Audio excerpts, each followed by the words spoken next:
This is from an old friend. I haven't heard back from him in a while. I really hope he's okay. As you know, I am, or was in training to be a coroner. My education was almost complete, and I'd been working a paid internship with a well-known medical examiner in the Washington, D.C. area. All that changed a few hours ago, when I was fired from the office for refusing to participate in what I believe to be a cover-up. Even though they warned me about consequences for leaking any information about this case, my conscience wouldn't be clear if I kept quiet. This is something people need to know. A few days ago, we received a call from the Metro Police about a possible body discovered on the Red Line. Since working here, we've responded to a few calls in the subway system. The first time it was a woman who tripped over someone's rolling suitcase while trying to pass by on the escalators. She ended up with a broken neck. Twice we went out there for a heart attack. Once for a late-night mugging that went bad. The poor guy was stabbed repeatedly in the stomach even though he handed over his watch and wallet like the mugger requested. So far, I haven't seen anything especially gory and was a bit let down when the dispatch officer said the man was just found sitting on the train. Is it wrong that I've been looking forward to someone either jumping or being pushed in front of a train? The interesting thing was the wording of the dispatch request. Possible body. If the word possible is in front of body, maybe it's the paramedics that should be responding and not the coroner's office. When we arrived, the paramedics actually were on the scene, so we figured it was just a miscommunication, and we were called out prematurely. Police tape blocked off the whole entire station platform. From our view at the top of the escalators, we could tell something wasn't right. The paramedics stood outside the door to the train car, and they weren't actually doing anything except arguing and pointing at a body slumped against a window inside. We could have left, but since it was a slow evening, we decided to take a look anyway just to see what was going on. As we approached, I heard some of the conversation between the two paramedics. "He's dead, right?" said the older of the two. "Dead people don't do that."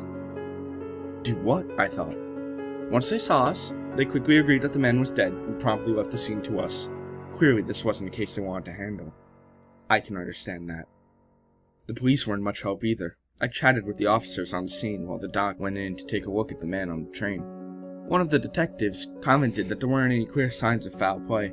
The witnesses all claimed that the guy just sat down like everyone else and then he stopped breathing. Natural causes, I thought. Seemed like a pretty cut and dry case. But when I looked at the doc, she seemed confused.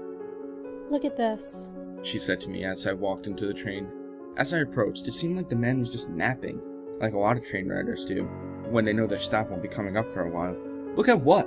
I asked. "His eyes." The man's head was forward with his chin to his chest, so I had to kneel down to get a good look at his face. As I'm doing this, the doc is talking out loud like she tends to do, just going over her mental checklist. "Not breathing, no pulse, skin is cold at the touch. Approximate time of death, 6 to 8 hours ago." I'm in the aisle of the train, trying to make do with a pin flashlight since the dim lighting on the train wasn't helping things much. Then, he blinked. I jumped back as quickly as a mongoose would jump away from a cobra. "What the?" I tried to say. "Exactly," the doc said. It's gotta be a muscle spasm, right?"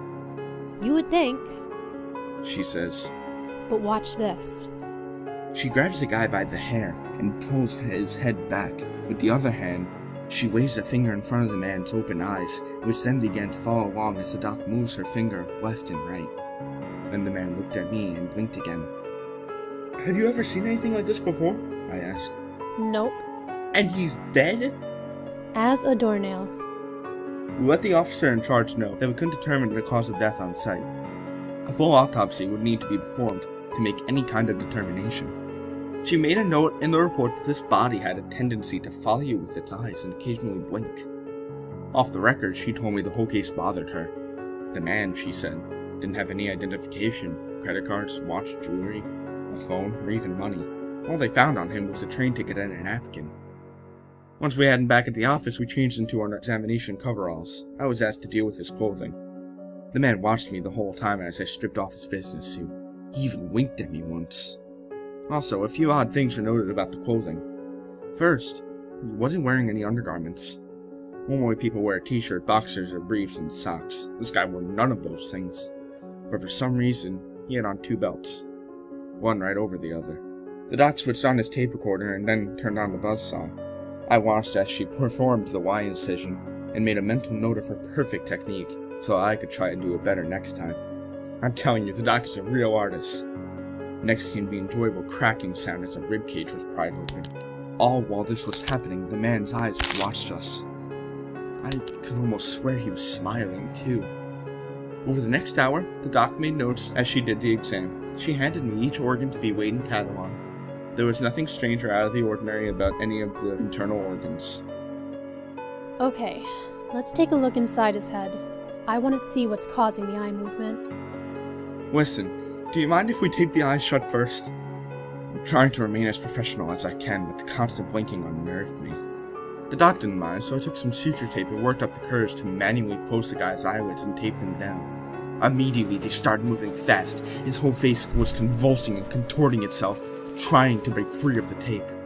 I don't think he likes that, the doc said, and then she removed the tape from the man's eyes. The violent motion stopped right away, and he winked at the doc.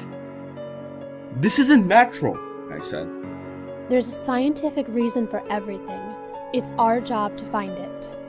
But he actually fought to get the tape off his eyes. I guess he wants to watch. Now, do you want to remove the skull, or should I? I'm too shaken to handle the equipment, so I watched as the doc works the saw around the man's skull. The bastard is smiling, I'm sure of it. He's staring at me and blinking his left eye, then his right eye, back and forth. I hear the familiar popping sound as the top of the skull is ripped off. Whoa. Okay. What is it?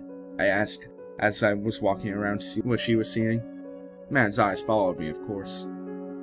I think I might have to call this one in. Dear God. The brain was missing. Doc? I asked. Not now. Pack up and go home. I'll finish cleaning this up. But... Just go. I'll call you later. And don't say anything. To anyone. This isn't a request. I know when to shut up and listen. I make my way to the door, knowing that the man is still staring at me. Doc never called me back. Each time I tried to reach her, it went to voicemail. I tried to go back the next day. Security won't let me in the building. They said I was to await further instructions while on paid leave. That was 4 days ago. This morning I hear a knock at my door. It's a man who said he was with the medical examiner's office, but he looks like it as if he's with the CIA, FBI, NSA, or some other three-letter organization. He asked if I could come in to talk. I opened the door to let him in, and as I do, I notice two other similarly dressed men sitting in a black Suburban across the street. The folder he hands me is a case file for the John Doe we found on the train. All of the notes about the eye movement and the blinking were removed. There is no mention of anything out of the ordinary, let alone a missing brain. It's already got the doc's signature on it, and this man wants me to sign it as well. I tried to tell him the files are wrong, but he holds up a hand to stop me from speaking. This is how it happened! Sign it! He said. I asked about the doc. I want to know why I haven't heard from her. He says the doc has been let go. The way he says it makes me think the worst. I refuse to sign it and ask to speak to the director of the medical examiner's office. The man informs me that that is impossible and that I am to be fired. But fired isn't the word he used. The word he used was terminated. He leaves when I ask him to, but he warns me that mentioning this to anyone would have serious consequences. As soon as the door closed behind him, I packed a bag and took off.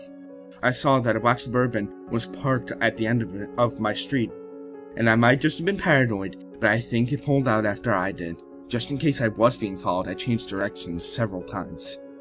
When I felt safe enough, I pulled into a nearby residential neighborhood and found an open Wi-Fi signal.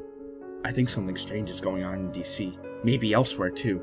I don't know what it could be, but I feel like the doc and I stumbled onto something we weren't supposed to know about. And now we're in danger. I found the doc's home number online. When I called it went straight to voicemail. I tried leaving a message for her, but the line went dead once I began talking. If someone is monitoring my phone calls, it's possible that my car is bugged too, and they already know exactly where I am. Again, maybe I'm just paranoid, or crazy. Maybe there's a completely logical explanation for the Scarecrow corpse that stares and blinks and winks and smiles. I can't imagine how anything like that could exist or why, I'm scared. Really, really scared. I decided the only thing to do would be to write this and email it out to everyone I know. Hopefully this information makes it to someone. If you've received this and haven't heard back from me by tomorrow, then I'm probably dead. And you'll know what I've written is true.